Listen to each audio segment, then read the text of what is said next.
Hola, en este video me gustaría platicar un poco acerca de resolver varias de las dudas más comunes que existen acerca de los pitch tests y acerca de lo que realmente estás haciendo cuando ejecutas un pitch test. Am, el pitch test es obviamente el primer paso para poder tener un lenticular exitoso. Sin embargo, a veces creo que hay algunas malas concepciones que existen acerca de lo que realmente estás haciendo cuando ocurre un pitch test, y pues eso lleva a veces a preguntas que no tienen ningún sentido. Bueno, una vez que entiendes qué es lo que es realmente un pitch test, entonces esperaría que con este video algunas de esas dudas se pudieran solucionar de manera más o menos obvia. Um, y bueno, ¿no? Que todos entendiéramos por qué se necesita esto y por qué es el primer paso, ¿no? Que es necesario para tener un lenticular exitoso. Entonces, para eso, primero podemos referirnos un poco acerca de cómo se fabrican las lentes lenticulares. Entonces, existen muchas empresas que fabrican lentes lenticulares. Una es, por supuesto, Jacotech. Y bueno, ¿no? Bueno, elegí esta imagen porque realmente es bastante ilustrativa. Obviamente, pues no la creé yo, no es una imagen que crea la empresa. Pero muestra esto que está aquí, ¿no? Estos cilindros metálicos que están grabados con una textura, dependiendo del efecto que se quiera lograr. En este caso de este cilindro metálico, aquí se ve como una ampliación, aquí un poco más grande, se ve una ampliación de la textura que está presente en los cilindros, y a fin de cuentas es una textura que tiene grabado una serie de surcos. Dependiendo del tipo de lenticular que quieras hacer, puede que no sean solo surcos, puede que sean estructuras más elaboradas. Pero la mayoría de los lenticulares, al menos de los que se usan de manera común, son estos surcos que se ven aquí. Surcos que hasta cierto punto pueden tener una forma semicircular o cilíndrica, digamos, pero en general pueden llevar geometrías que estén adaptadas para lograr un efecto particular. Y lo que ocurre con estos lenticulares es que cuando ocurre, digamos, cuando llega un rayo de luz a una de estas lentes, este rayo de luz se mueve de tal manera que la luz se enfoque directamente en la superficie anterior del lenticular, ¿no? Que en este caso sería esto que está aquí, ¿no? Entonces un punto, los rayos de luz de un punto, vamos, se refractan en estas superficies bueno, llegan a un determinado ángulo, ¿no? Entonces, bueno, o sea, ¿por qué se hacen así? Porque tú tienes estos cilindros metálicos, y cuando quieres grabar esta textura en un material que generalmente es un plástico termoformable, pues lo que haces es inyectar este plástico, o sea, calientas un determinado material plástico a una alta temperatura hasta que este se funde, y lo haces pasar a través de este grabado, ¿no? Que está aquí, ¿no? Con presión y temperatura, ¿no? De tal manera de que el material plástico, al pasar por aquí, termina adquiriendo la forma que está en el cilindro. Y bueno, en principio uno entendería que si el cilindro está bien hecho, con características, si es un cilindro perfecto, en donde todo se midió de la manera correcta, pues tú vas a tener un lenticular que en principio tendría todas las características que tú deseas. O sea, la cantidad de lentes por pulgada van a ser definidas, y todas esas cosas, ¿no? Eso es el caso ideal. En la práctica realmente es imposible tener un material que sea perfecto. O sea, vamos, obviamente el fabricante intenta hacer este cilindro con la precisión posible, Pero hay varias cosas que se tienen que considerar. Una de esas cosas es la expansión térmica. Todos los materiales experimentan dilatación. Eso significa que cuando tú estás pasando este material caliente a través de este cilindro, que obviamente también está a alta temperatura, uh, pues este cilindro experimenta una expansión. Entonces realmente el fabricante tiene que fabricar este cilindro para trabajar a la temperatura a la que se está extruyendo el lenticular, de tal manera que cuando el lenticular se contraiga después de haber pasado por aquí, por esta textura, una vez contraído, el material adquiera las características que tú deseas, de hecho. Entonces realmente el fabricante tiene que fabricar este cilindro como con una cierta expansión, cierta dilatación de la textura, de manera de que, considerando el coeficiente de dilatación o de contracción de este material, una vez que el material se enfría, adquiere las dimensiones, ¿no? Los lentes por pulgada que tú estás deseando aquí.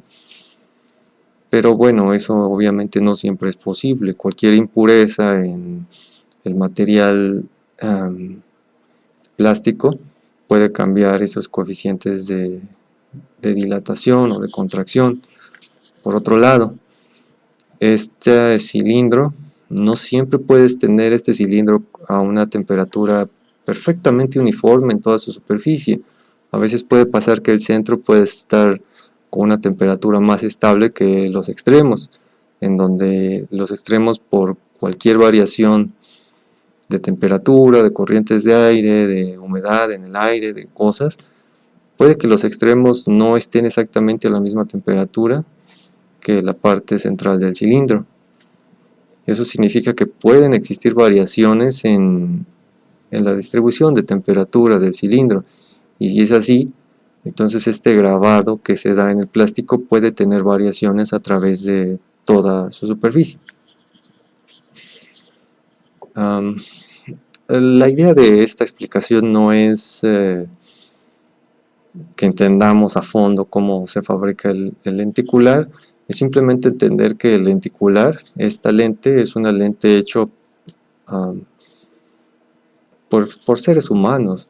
Es una lente hecha por personas que son falibles, que en ocasiones puede tener variaciones en sus dimensiones de cuántas lentes por pulgada tiene la misma lente a lo largo y ancho de su estructura.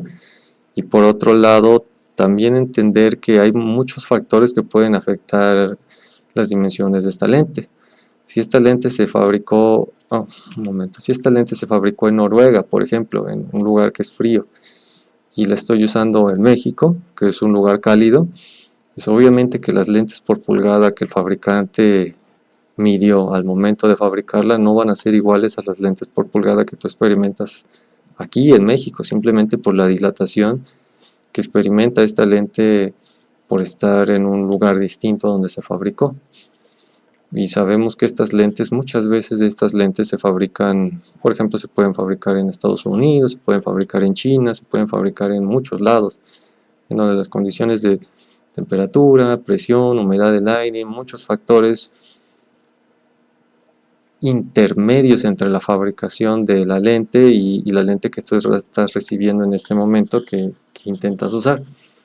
Entonces esta lente, aunque se fabrica, por poner un número, pudo haberse fabricado para ser de 50 lentes por pulgada. Con esa intención, el fabricante hizo todo lo posible porque fuera una lente de 50 lentes por pulgada. En la práctica no va a ser exactamente de eso, puede ser que sea de 50.1, de 49.93 lentes por pulgada, porque simplemente es imposible hacer una lente que sea idéntica o exactamente de las dimensiones que tú quieres en todas las circunstancias posibles. Porque bueno, en el mundo hay muchas circunstancias, muchos factores que podrían intervenir y esto, el número de lentes va en general a experimentar cierta variación respecto a al número de lentes con el que se diseñó la lente. Entonces eso es algo a tener en cuenta. Por otro lado, no solo la lente experimenta estos factores, si algo como una lente, algo que solamente estás extruyendo, tiene todos estos detalles a considerar que pueden hacer que la lente sea falible, entonces simplemente consideremos cuán más difícil es hacer un cabezal de impresión. En un cabezal de impresión, bueno, tienes una serie de pequeños agujeros a través de los que se está imprimiendo un patrón. Bueno, este es un cabezal de impresión de una impresora de inyección de tinta, pero todos los métodos de impresión pues están basados en algún sistema mecánico para colocar la tinta en determinados lugares. Entonces, todo sistema de impresión puede experimentar falibilidad, pero bueno, aquí vamos a hablar acerca de una impresora de inyección de tinta porque es como la más común en aplicaciones de lenticulares y porque es suficientemente ilustrativo como para darnos una idea de lo que está pasando. En una impresora de inyección de tinta tú tienes una serie de inyectores, generalmente a través de un sistema piezoeléctrico. Un piezoeléctrico es un material que cuando le aplicas un voltaje, cambia su tamaño, se puede expandir o se puede contraer. Entonces, si tú tienes este piezoeléctrico metido en este inyector y este piezoeléctrico de repente se expande, eso empuja a la tinta a emitir una gota, y si de repente se contrae, bueno, puede forzar a que digamos, la tinta no salga, ¿no? Entonces, dependiendo de cómo se activa, este piezoeléctrico forza a este inyector a emitir una gota en la posición correcta. Ahora bien, una impresora, un cabezal de impresión no tiene un solo inyector, tiene múltiples inyectores que están colocados todos, bueno, aquí en estas zonas. Y solo como para darnos una idea, en una impresora de 600 dpi, 600 dpi equivalen a una distancia entre cada una de las gotas que se equivale, entre cada uno de los píxeles, digamos. Si tú tienes una imagen de 600 dpi, eso significa que cada píxel está entre sí a una distancia de 42.33 micras. Si tú tienes una impresora de 720 dpi, eso significa que tus píxeles, cada uno de estas gotitas, está colocado a una distancia de 35 micras entre sí. Hablo de estas dos resoluciones porque son las resoluciones como base, las resoluciones más comunes que siempre tenemos que tener en cuenta para hacer lenticulares. Pero, o sea, estos números ya nos dan una idea bastante importante de cuáles son las distancias entre píxeles que se manejan en una impresión, bueno, en una impresión inkjet y en una impresión de lenticulares. Una micra es más o menos el tamaño de una célula. Entonces estamos hablando de que cada una de estas gotas de tinta se está colocando a 35 células de distancia, si lo queremos ver así, o a 42 células de distancia, que es un número pues, realmente muy pequeño. Y la situación es que podemos estar seguros de que cada uno de estos inyectores está colocado exactamente a estas 42 micras. La verdad es que cualquier sistema mecánico hecho pues, por el hombre, por personas, no puede ser perfecto. Entonces, esta distancia a lo mejor están a 42 micras o a lo mejor a 42.5, pero es muy improbable que cada uno de estos inyectores va a estar exactamente a 42 micras entre sí. El otro aspecto es que estos cabezales se mueven usando una banda a través del movimiento de motores de pasos. Son motores de pasos que van moviendo el cabezal a través de tu impresora de inyección de tinta, y esos movimientos también tendrían que ser perfectos, tendrían que ser exactamente de estas 42.32 o 35.27 micras. Pero todos los motores de paso tienen una cierta precisión. Cuando te hablan acerca de que pueden dar un movimiento angular de tal tamaño, siempre te dan un más menos una precisión. Entonces sí, o sea, los motores de paso pueden ser muy precisos, pero no son tan precisos como para asegurarte de que cada uno de tus pasos va a ser exactamente este tamaño de micras. A lo mejor una célula más, una célula menos, una micra más, una micra menos. Van a estar muy cerca de estos pasos, van a estar diseñados para eso, pero no van a ser perfectos. Es un sistema hecho por personas, por máquinas. Y lo más importante, incluso que se relaciona con el caso anterior, si esto se diseñó en Japón, o más que diseñarse, se fabricó en Japón o en un lugar donde las condiciones tal vez eran más frías, y lo traes a trabajar a México en un lugar por naturaleza cálido,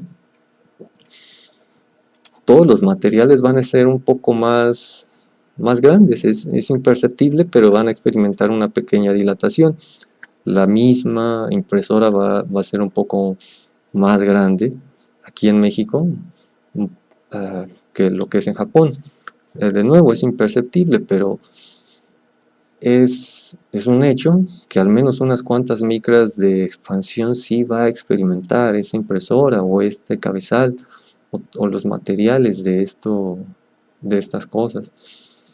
Y la situación es que si estamos hablando de este tipo de precisiones en donde tú estás buscando colocar tinta a estos niveles de precisión,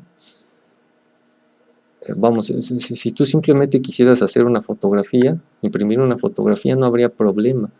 Pero estás hablando de cosas en donde el que tu precisión se mueva unas cuantas micras ya te va a causar problemas. Entonces, definitivamente uno no puede contar con que los materiales van a ser idénticos respecto a donde se fabricaron, o que van a tener una precisión infinita respecto a cómo se fabricaron. Tanto las lentes lenticulares como los mismos materiales de los que está hecha tu impresora van a tener variaciones, y esas variaciones son suficientes como para poder hacer que un lenticular no se vea bien. Entonces, considerando esto, considerando que tanto tu impresora puede tener variaciones como tu lenticular puede tener variaciones, es que uno nunca puede estar seguro de, o sea, por ejemplo, el fabricante hizo esta lente a manera de que tuviera 50 lentes por pulgada. El fabricante de tu impresora fabricó tu impresora a manera de que tuviera 600 lentes por pulgada. Y eso es genial, lo hicieron lo mejor que pudieron. Pero en la práctica, esta resolución de 600, si la comparamos con la resolución de tu lenticular, no van a empatar completamente, porque esto va a tener algunas deformaciones a causa de temperatura, a causa de otros factores, y esto podría también tener otras deformaciones basadas en muchas otras cosas, porque es un componente mecánico mucho más complejo. Entonces, en la práctica, a lo mejor si comparas las resoluciones, a lo mejor esta en realidad sería de 600.3 o algo así, o alguna otra cosa. Por otro lado, nunca sabemos exactamente qué estándar está usando, o sea, qué tan preciso es el estándar que está usando cada fabricante para medir sus dimensiones. A lo mejor este fabricante está tomando como referencia la barra de iridio que se usaba originalmente para definir la distancia en el sistema métrico decimal, y este no está usando una unidad derivada local, ¿no? O algo, ¿no? Entonces puede haber motivos múltiples para que la resolución de un fabricante no sea idéntica a la resolución del otro fabricante, y entonces ahí puede haber problemas, porque entonces lo que tú quieres con un lenticular es empatar lo que hace tu impresora con la posición, con estas lentes. Entonces, aquí podemos ver, por ejemplo, un caso. O sea, digamos que tú quieres que tus lentes desplieguen un patrón de colores, digamos el arco iris. Entonces, idealmente lo que tú tendrías que hacer sería hacer que cada lente estuviera ese patrón de arco iris, o sea, rojo, amarillo, verde, cian, azul, magenta. O sea, aquí coincide exactamente con una lente, luego este coincide exactamente con otra lente, este igual coincide exactamente el patrón de rojo a magenta con la siguiente lente y así. Entonces este lenticular lo que haría sería desplegar así secuencialmente los colores, esto, rojo, amarillo, verde, cian, azul, magenta, y luego se volverían a repetir, sería como un arco iris constante, ¿no? Si los observas desde distintos ángulos.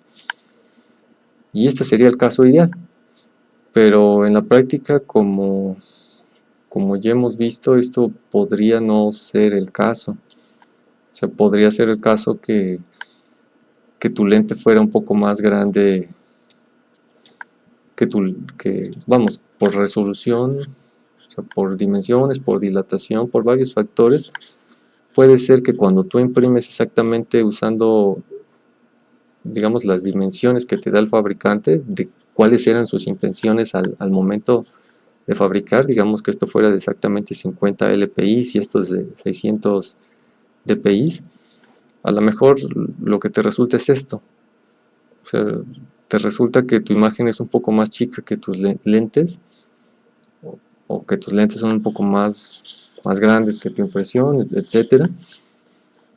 Pero entonces ya no tienes esta correspondencia exacta, ¿no? Ya no se va a ver exactamente lo que tú querías mostrar. Entonces, bueno, ante la pregunta de qué se puede hacer para corregir la inconsistencia de ambas resoluciones, digamos, una vez que tú ya compraste tu lenticular, no hay manera de que realmente lo modifiques, no le puedes cambiar el número de lentes que tiene por pulgada, no lo puedes deformar. Lo que sí puedes hacer es deformar la imagen que tienes impresa, ¿no? O sea, si esta imagen, si esta es la imagen que estoy imprimiendo, o sea, yo en mi computadora sí la podría deformar, podría, por ejemplo, estirarla de tal manera que exactamente esta secuencia de colores correspondiera a mis lentes. Entonces eso es realmente lo que es más sencillo de hacer, más sencillo que tratar de deformar las lentes o tratar de hacer cosas. Deformar la misma imagen que estoy usando para imprimir sería es como la opción más sencilla de efectuar, y es lo que realmente se usa cuando estamos haciendo lenticulares. Tenemos que deformar la imagen a manera de que coincide exactamente con el lenticular. La situación es que, bueno, no siempre es, o sea, no siempre es obvio cuánta deformación es necesaria en una imagen.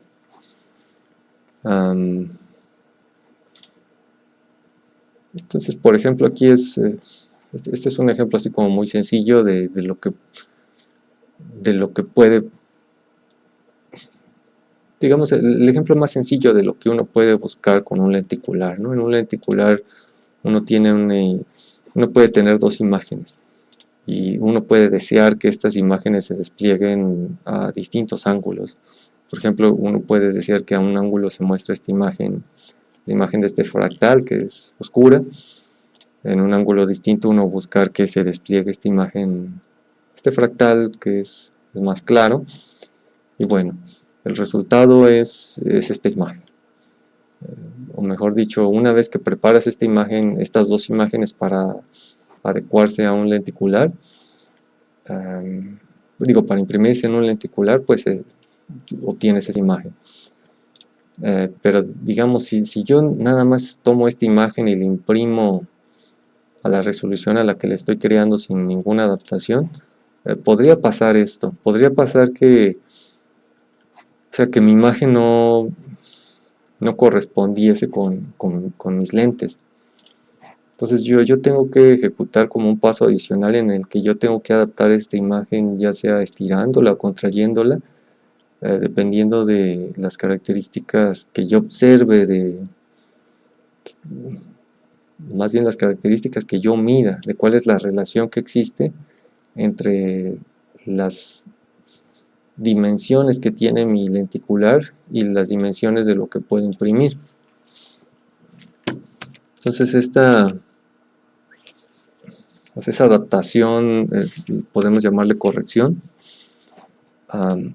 se mide precisamente a través del pitch test.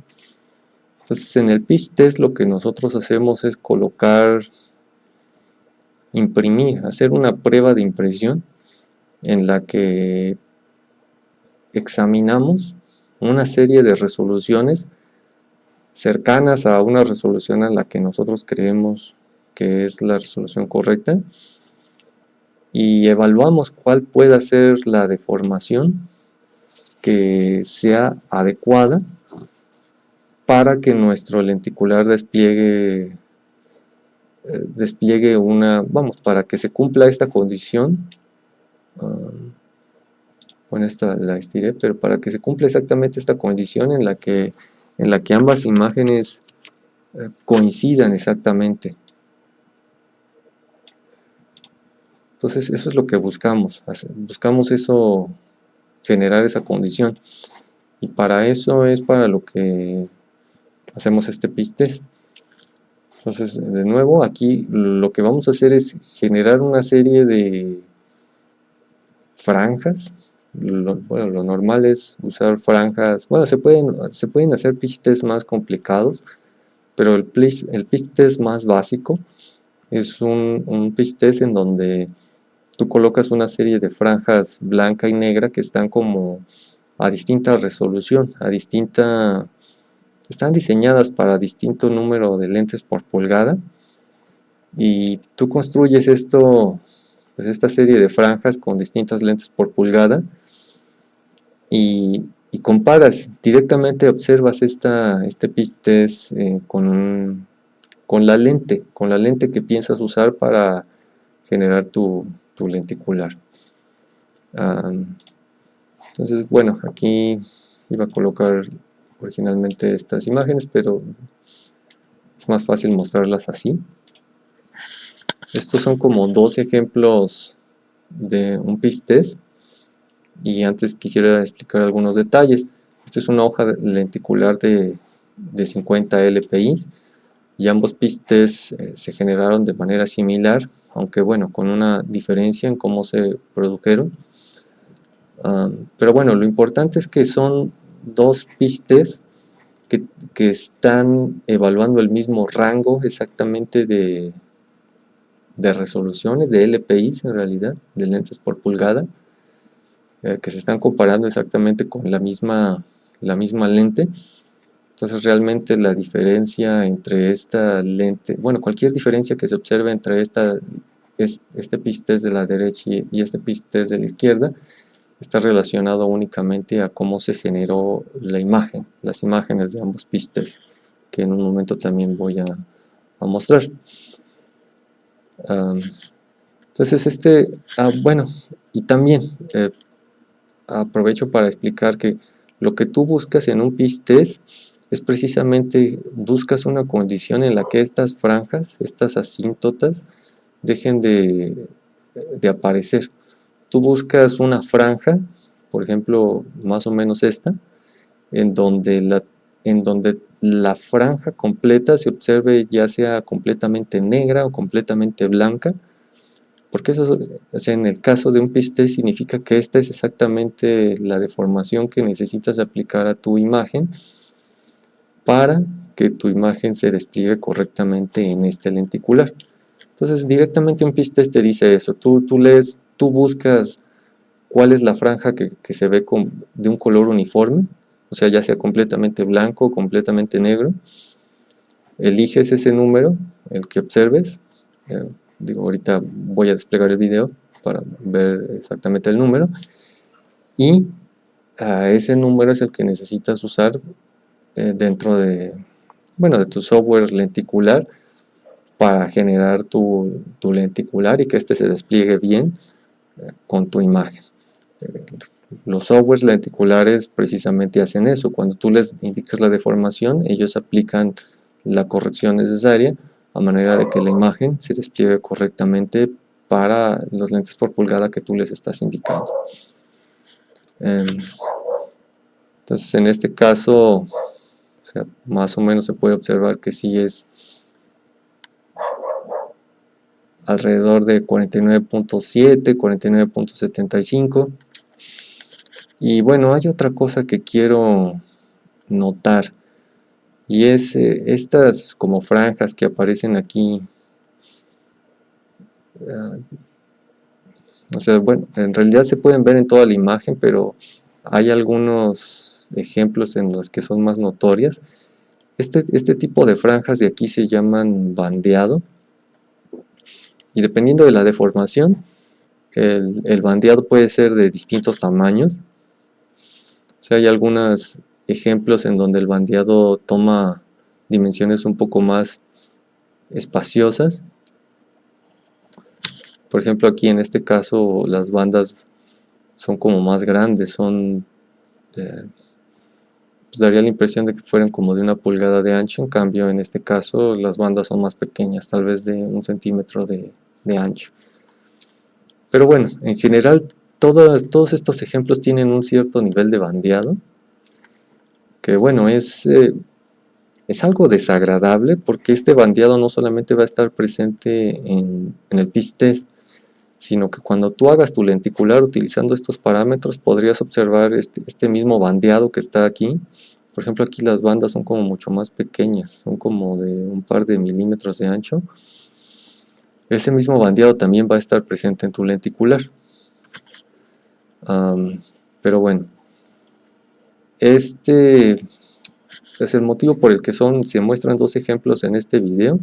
Es porque este ejemplo de la izquierda, este pitch test se generó sin implementar ningún algoritmo de eliminación de bandeado, y el pitch test que está a la derecha, de hecho sí implementa bueno, aquí se pierde un poco la imagen, pero para eso tengo otro video.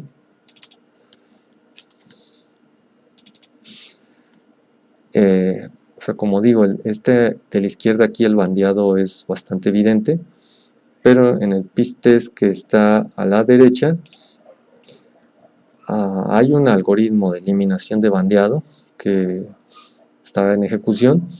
Entonces el bandeado de este pitch test de la derecha es mucho menos destructivo, mucho menos nocivo para el resultado final comparado al de la imagen de la izquierda. En la imagen de la derecha es posible que todavía podamos observar pequeño nivel de bandeado, pero no es tan evidente y tan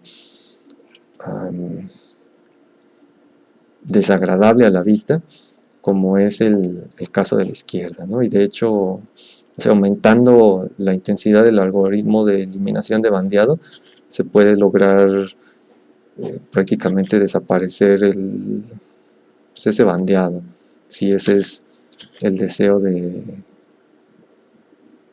pues bueno, de nosotros o de la persona que está fabricando el lenticular.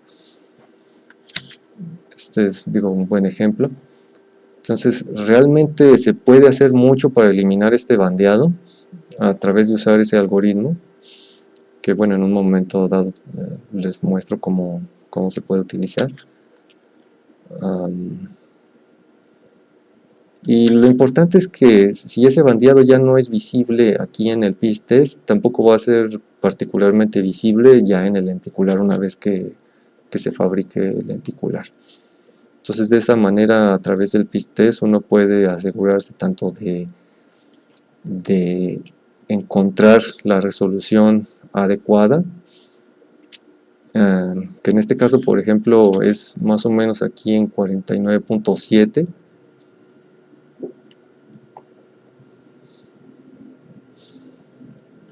como de encontrar el parámetro adecuado para eliminar el bandeado, ¿no?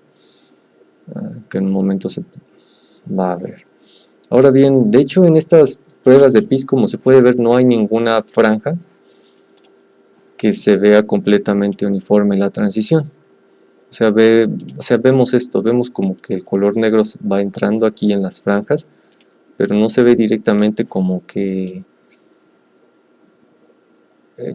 haya una franja. Bueno, a lo mejor esta es la que se acerca más, me parece, esta de 49.75, que se vea completamente negra a un ángulo y completamente blanca a otro ángulo. Sí, posiblemente esta.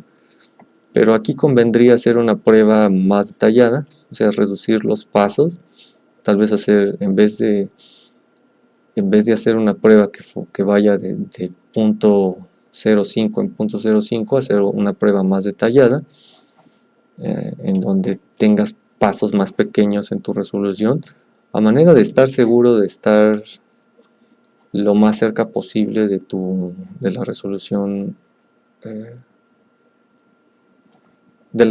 que corrige el pitch de manera correcta. Entonces uno puede hacer, generalmente uno hace pitch test sucesivos. Primero uno hace un pitch test un poco grueso y después con pasos más finos a manera de lograr afinar tanto como sea deseable el pitch test. Y bueno, esto es solo como un ejemplo.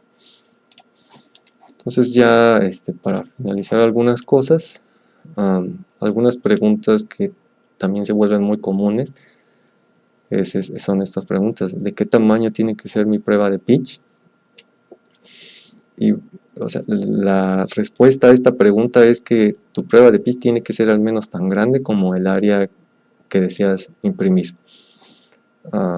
Con esto me refiero a que si tú vas a hacer un póster, por ejemplo, de 40 centímetros de ancho por 1 metro de alto o algo así, y bueno, que tus lentes son verticales, entonces tu prueba de pitch tiene que ser también del mismo ancho que tú vas a hacer en la impresión, 40 centímetros en este caso, ¿no? En los ejemplos que yo les mostraba, estos ejemplos, estas pruebas de pitch son de 50 centímetros, digo, tienen el tamaño de una hoja tamaño carta. Una hoja tamaño carta es más o menos como una hoja A4. O sea, bueno, en México usamos el tamaño carta, que es equivalente al tamaño letter que se usa en Estados Unidos, y bueno, es similar al tamaño A4, ¿no? Entonces esta prueba de pitch a mí solo me sirve para lenticulares que tengan el tamaño de una hoja tamaño carta. Si yo quiero tomar este número y aplicarlo a un póster que va a tener 40 centímetros de ancho o otras dimensiones, no, o sea, este pitch test no sería adecuado, porque no me da suficiente información acerca de una transición uniforme para un ancho mucho más grande. O sea, el ancho de una hoja tamaño carta es alrededor de 21, como 22 centímetros, algo así. Entonces no me diría nada acerca de lo que pasa aquí otros 20 centímetros más allá. Entonces yo tengo que hacer mi prueba de pitch del mismo tamaño que el área objetivo que yo quiero utilizar para el lenticular final, para la aplicación final. O sea, si mi arte, si lo que estoy diseñando va a tener ese tamaño una vez impreso, entonces mi prueba de pitch también tiene que ser de ese mismo tamaño, o más grande. O sea, vamos, si yo hago una prueba de pitch con algo de dimensiones de 1 metro por 1 metro, esa prueba de pitch me sirve para cualquier objeto más pequeño que 1 metro. Lo que no se vale es hacer una prueba de pitch tal vez de 10 centímetros, una prueba de pitch pequeña, y pretender que esa prueba de pitch me sirve para cualquier ancho. Bueno, para anchos más grandes, eso sí no sirve. ¿Cuántos decimales son necesarios? Esa pregunta la he visto hecho muchas veces. Y bueno, o sea, realmente la respuesta es pues tantos decimales como sean necesarios para que tengas una franja uniforme en toda tu área objetivo, ¿no? O pues en este caso yo veía que como que todavía aquí, o sea, en 75 no veo una transición. O sea, lo que tú buscas es, no buscas que el negro o el blanco vayan entrando así como ocurre aquí. De hecho, buscas como que toda la banda, o sea, de repente cambie de manera uniforme, ya sea hacia negro o hacia blanco. Un poco parecido a esto que está aquí. Como, digo, parecido, no exactamente, pero pues es como que toda la banda completa de repente cambia a blanco y, o cambia a negro, pero sin verse ese movimiento como de que el color negro o el color blanco van entrando en la banda, sino que simplemente toda la franja completa se convierte en blanco o negro al mismo tiempo. Eso es lo que buscas. Entonces, si todavía no ves esa transición, sí te conviene hacer un pistez más detallado, alrededor alrededor de, digamos, de los lentes por pulgada que hayan estado más cerca. Entonces, en este caso hubieran sido 49.7, 49.75 los que hubiéramos tenido que usar para hacer un pistez más fino, que ahorita podemos ver cómo.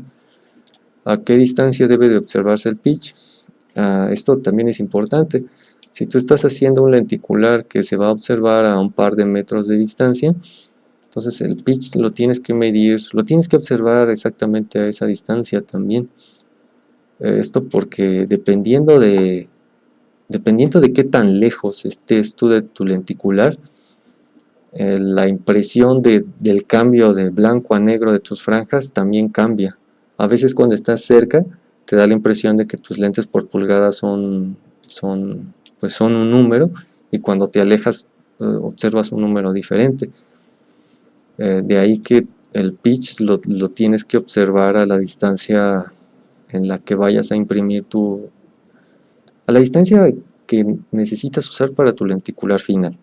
Si tu lenticular, bueno, no es que nunca lo haya visto, pero fuera a ser un anuncio espectacular, entonces tu lenticular tendrías que medirlo digo, tu pitch tendrías que medirlo a 100 metros de distancia o a una distancia comparable a la que un usuario promedio va a observar ese lenticular. Si es un póster, bueno, a lo mejor un par de metros de distancia, ¿no? Porque es la distancia que la mayoría de las personas van a observar ese póster. Si es un objeto que una regla o un objeto que vas a usar en la vida cotidiana, que vas a sostener con tus manos, entonces 30 centímetros sería una distancia más adecuada para observar el pitch. Entonces es caso por caso y no existe una distancia eh, final que sirva para todos los casos.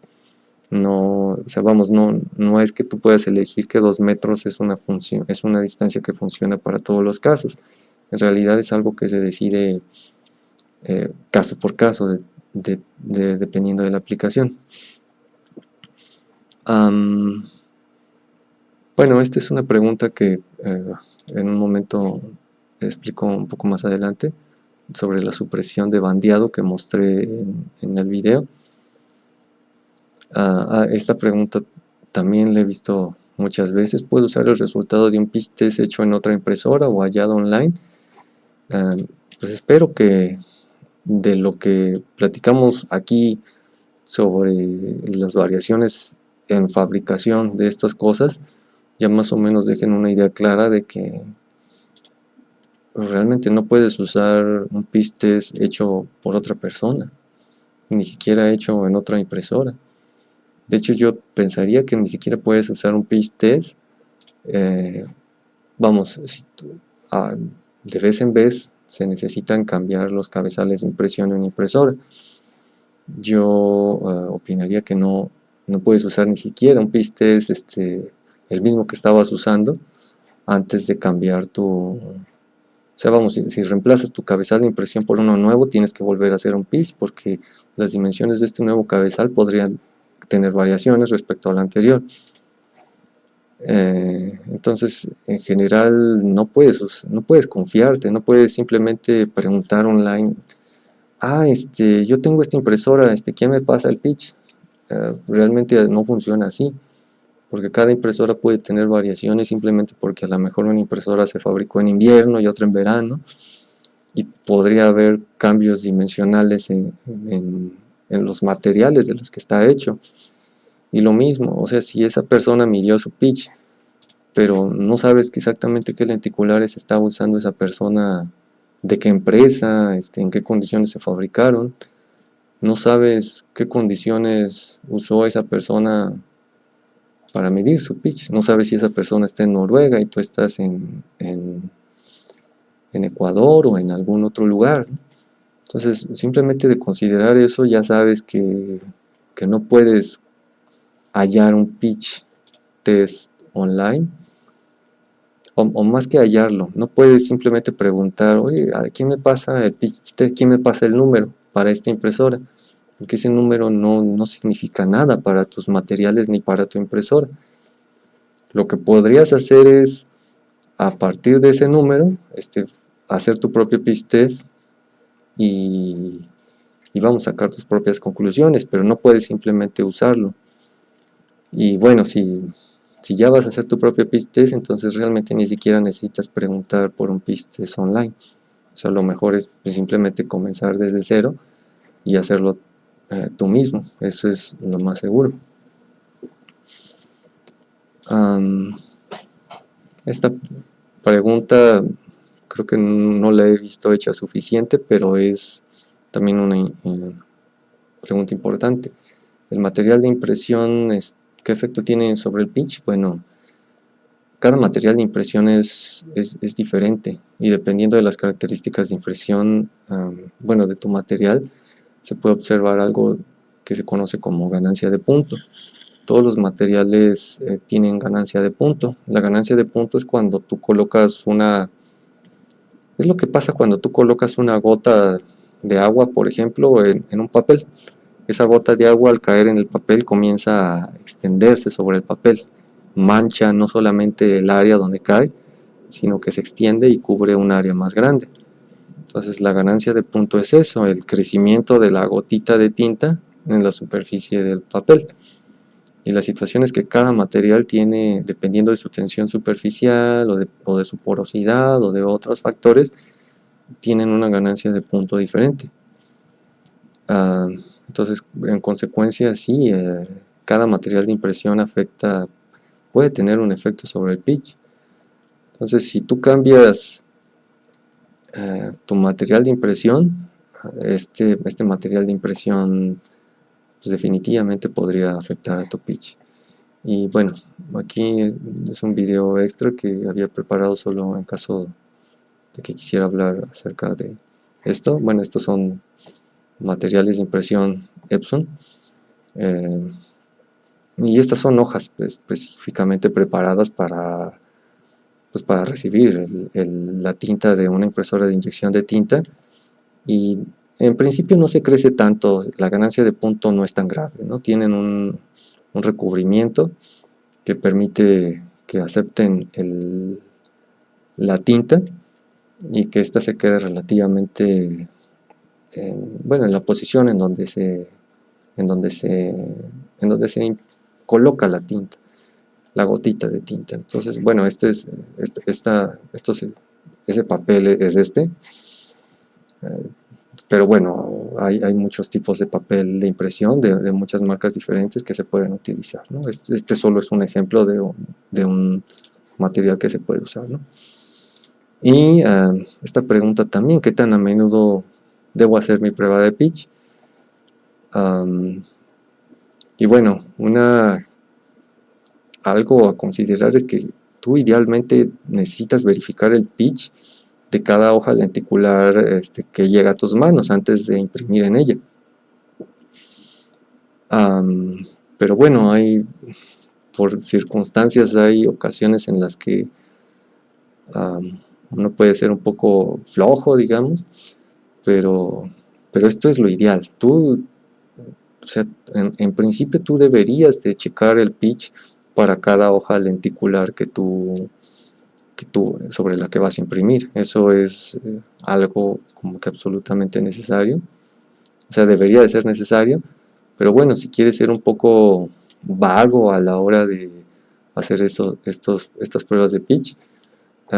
Pues cuando menos tendrías que hacer una nueva de pitch cada vez que cada vez que compres un nuevo lote de material lenticular, o particularmente si cambiaste de empresa, o aunque no hayas cambiado de empresa, aunque sea una lenticular fabricado exactamente por el mismo fabricante que siempre has usado, podría tener variaciones en el tamaño simplemente porque a lo mejor hubo un cambio de temperatura o otros factores que pudieron afectar las dimensiones de estas lentecitas.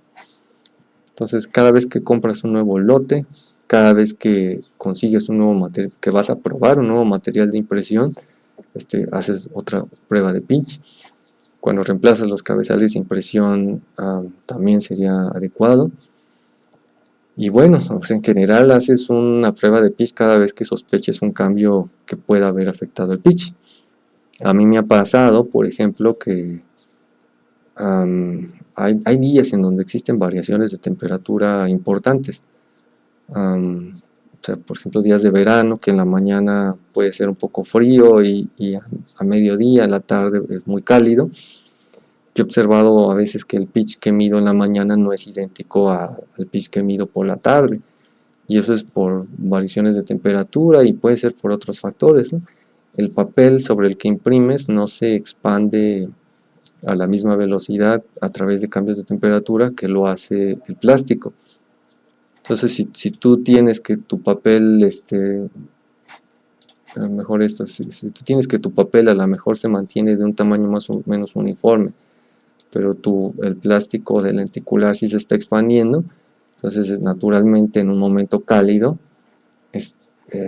la lente va a ser mucho más grande que en un momento frío. Entonces puede haber variaciones de pitch incluso dentro de un mismo día, simplemente por cambios de temperatura. Entonces, para ahorrarte algunos de esos problemas, algo que puedes hacer es tener tu lenticular, tener tu impresora en un cuarto en donde no haya variaciones importantes de temperatura. Puede ser un cuarto en el sótano o cosas así, en donde tú sabes que la temperatura se mantiene más o menos constante durante todo el día, que no hay variaciones importantes de humedad. Y hablo de humedad porque el papel obviamente absorbe un poco de agua del ambiente, no suficiente como para degradarse, pero estamos hablando de un material poroso.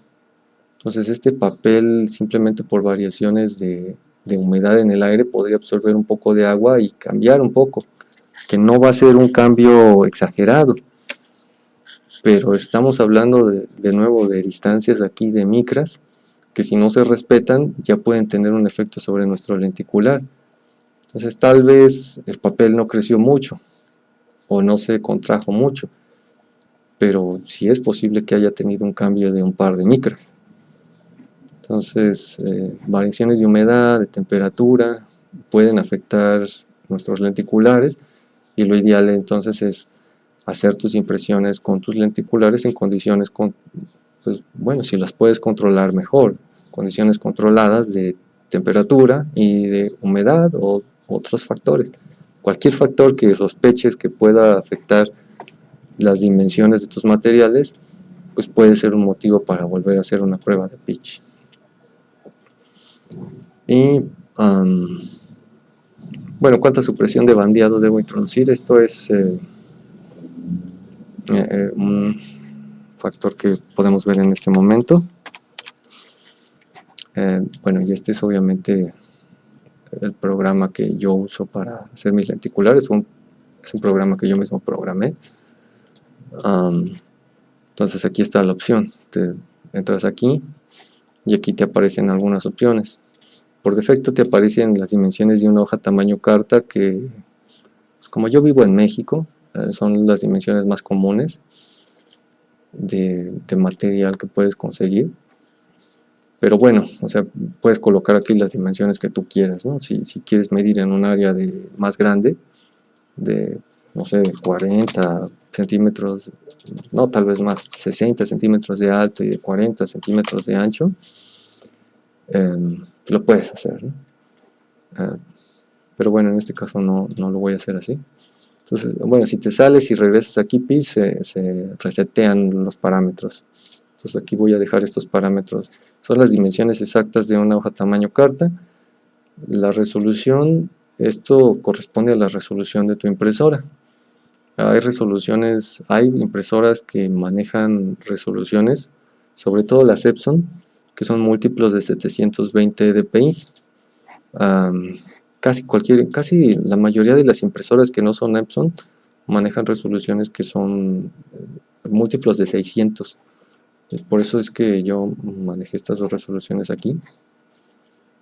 Entonces, a veces te dicen que son 1440, por ejemplo. Te dice tu impresora que son 1440, pero si tú haces la conversión, o sea, 1400, bueno, si tú divides entre 720, te das un número entero. En cambio, si divides 1440 entre 600, pues no tienes un número entero, ¿no? Entonces, cuando tienes, o sea, tú simplemente checas el instructivo de tu impresora. Ahí tiene que decir exactamente qué resolución es, y divides esa resolución entre, o sea, bueno, o puede ser 1200, por ejemplo. Hay algunas impresoras que te hablan de resoluciones de 1200. Bueno, si divides eso entre 720, te sale un número que no es entero, pero bueno, si divides este número entre 600, obtienes 2, un número entero.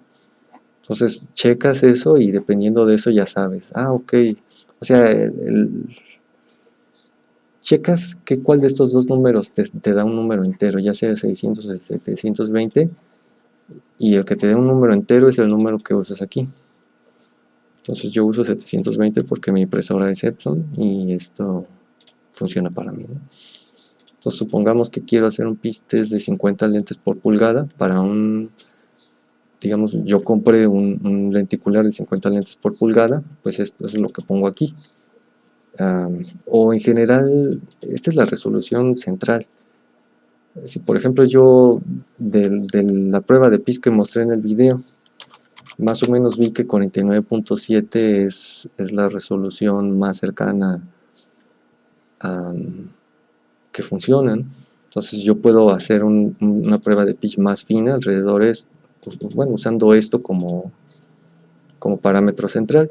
Y puedo, por ejemplo, estos son los pasos, qué tanto va a avanzar la resolución hacia arriba o hacia abajo respecto a esta resolución central.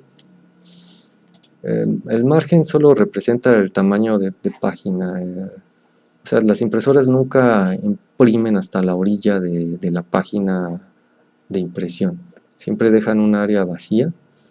Entonces yo aquí estoy dejando 0.5 centímetros porque una impresora Epson me parece que necesita un margen de 3 milímetros. Eso depende de cada impresora. Hay impresoras que necesitan un poco más, necesitan 7 milímetros. Dependiendo de tu impresora, pues este no es un parámetro que realmente afecte al pitch, solo afecta si la imagen va a caber o no en tu área de impresión. En general no es tan importante, pero bueno, sí puedes tener cuidado. Seguramente las instrucciones de tu impresora hablan acerca del área imprimible, de qué tan cerca te puedes acercar a las orillas del área imprimible. Y este es el parámetro del que hablaba, el parámetro de eliminación de bandeado. Entonces, si lo puedes dejar en 0 y el resultado es esto, es el pitch test de la izquierda. En este ejemplo, en el ejemplo de la derecha, en donde ya el bandeado no era tan visible, yo usé esto, una eliminación de bandeado de 0.2. En general este parámetro no debe de ser muy grande. Yo recomiendo, o sea, estudiar de entre 0 y 0.25, porque más grande el mismo algoritmo de eliminación de bandeado puede introducir como defectos en la imagen, defectos indeseables. Entonces, digamos que esto es lo que yo quiero hacer, o sea, parámetros, pasitos realmente chiquitos. Ya le doy aquí en generar prueba de pitch. Um, um,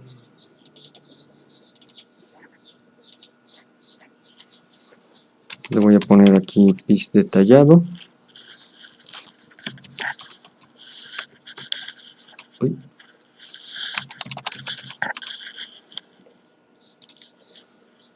Y bueno, ahí está trabajando.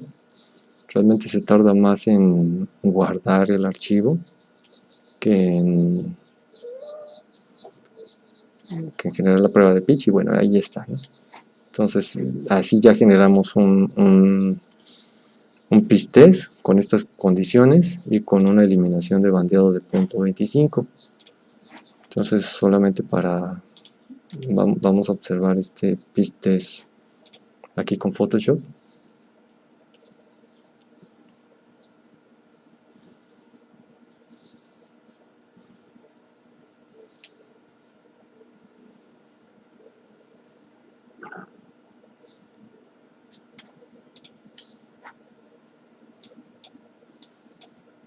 Y bueno, el pitch central fue precisamente este de 49.7 y fue avanzando en pasitos de 0.01, tal y como aquí le pusimos, 0.01, hacia arriba y hacia abajo. Entonces el pitch central siempre lo deja aquí en el centro. O sea, el pitch central me refiero a esto, 49.7.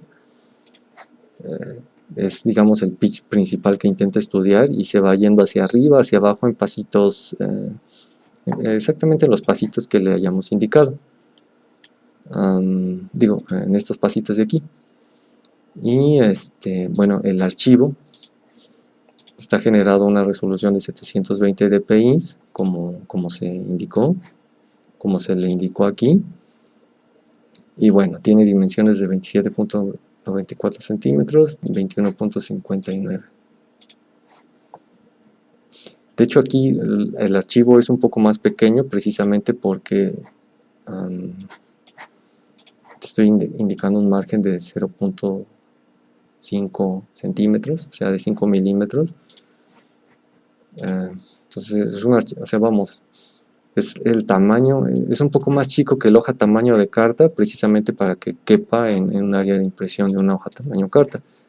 Si yo a este archivo le doy imprimir y le digo precisamente que se va a imprimir en una hoja tamaño carta, como se puede ver aquí, está perfectamente dentro del área de impresión, porque se le dejó el margen de 5 milímetros en cada, pues a cada lado del área de impresión. Y bueno, aprovechando que estamos aquí, ¿cómo debo de imprimir? Bueno, pues, o sea, obviamente tengo que seleccionar el tamaño de mi papel.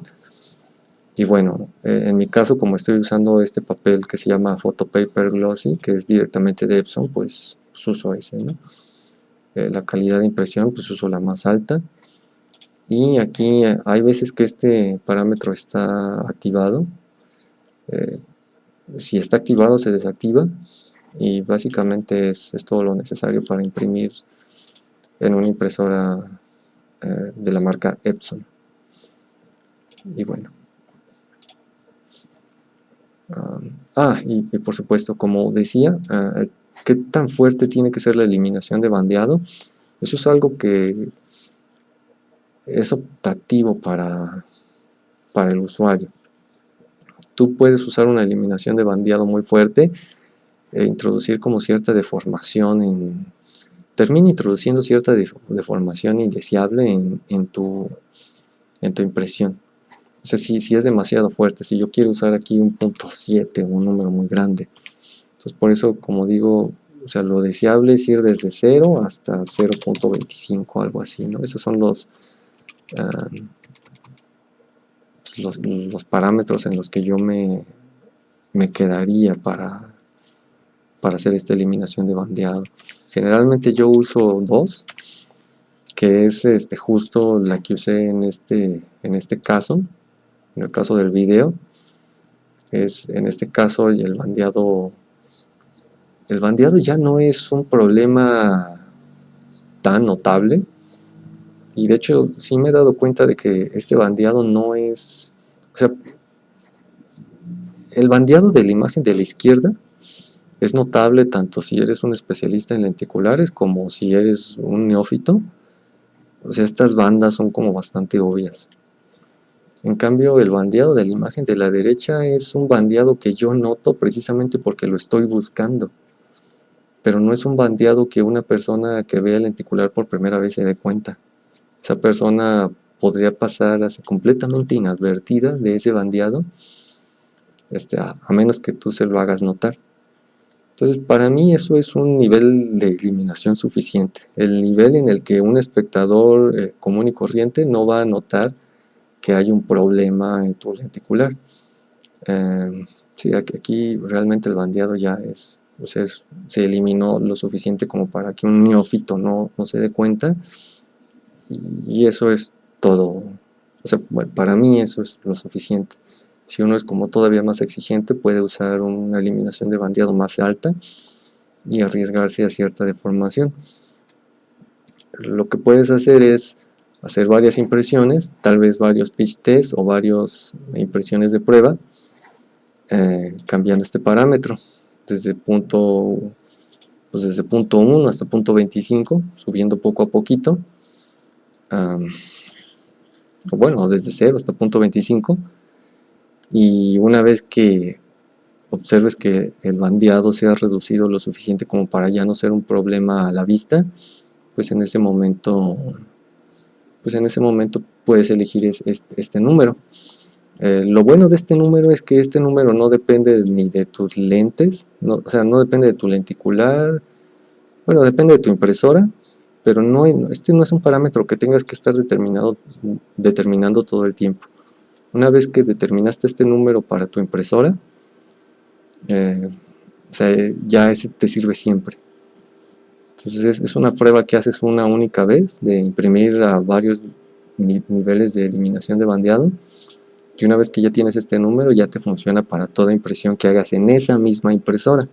Si cambias de impresora, ahí puede que sí tengas que volver a hacer la prueba, pero bueno, es una prueba que se hace una única vez y es suficiente. Entonces una vez que ya tienes tu número de qué tan fuerte tiene que ser tu eliminación de bandeado, ya puedes sentirte libre de seguirlo usando por siempre, en tanto no cambies de impresora. Y bueno, con eso más o menos ya se cubren muchas de las dudas que existen acerca de lenticulares. Y bueno, ¿cuánta supresión de bandeado debo introducir? Pues, o sea, no te la puedo decir yo, la tienes que determinar tú experimentalmente, pero examina este rango de punto 1, punto 25, y generalmente ahí vas a encontrar un nivel en donde ya sea aceptable, ¿no? Con eso se resuelven ya las dudas que existen sobre lenticulares, y pues espero que este video sea útil para la mayoría, ¿no? Para que ya puedan comenzar a hacer sus pruebas de pitch y comenzar a hacer sus propios lenticulares, ¿no? Y bueno, por supuesto en otros videos vamos a examinar caso por caso cómo hacer un lenticular para múltiples condiciones. Espero que el video haya sido de ayuda y bueno, hasta pronto.